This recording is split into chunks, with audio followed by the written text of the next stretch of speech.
Hello and welcome to ThePrint. This is Vidisha and you're watching Economics. Today, I want to talk about Japan and Sri Lanka. At the first glance, this comparison sounds quite strange.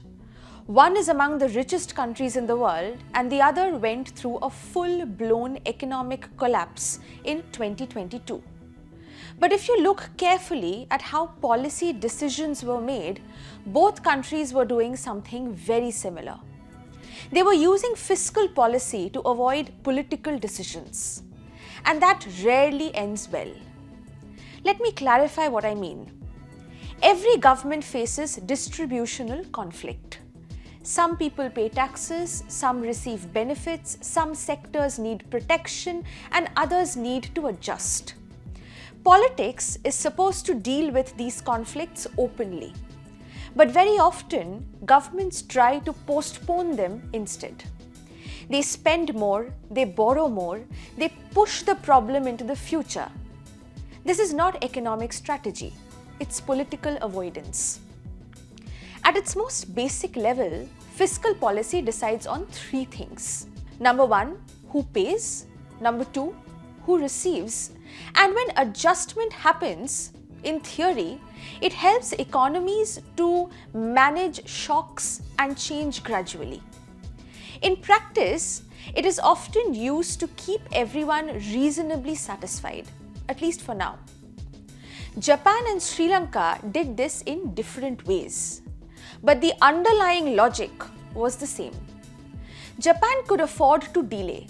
For decades, the Japanese government ran large deficits. Public debt rose to over 230% of GDP. For most countries, that would have triggered a crisis. It didn't in Japan.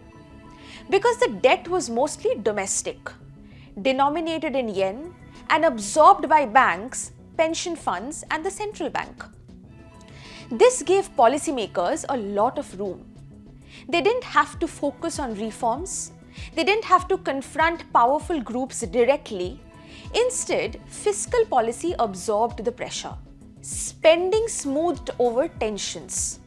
Borrowing maintained stability. And it worked politically. But economically, something else happened.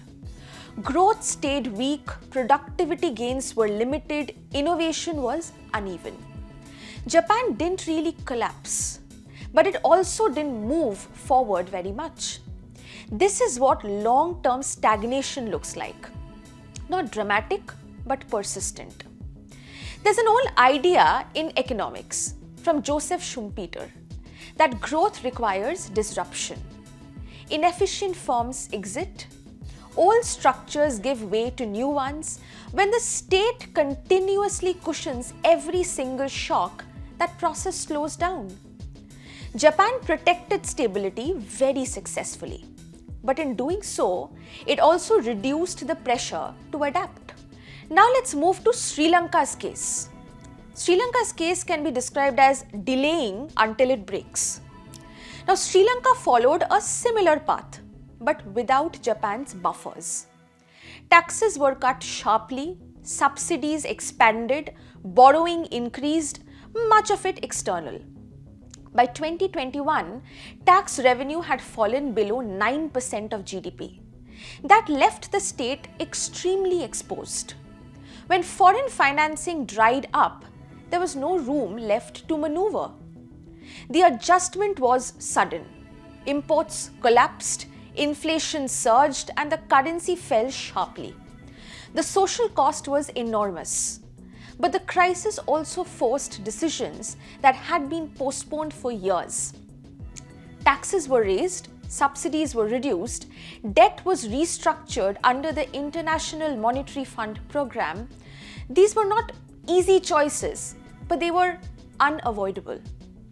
The common lesson from Japan and Sri Lanka is not about debt levels. It is about timing. Japan could delay adjustment for a very long time and ended up with stagnation. Sri Lanka could not and ended up with a collapse instead.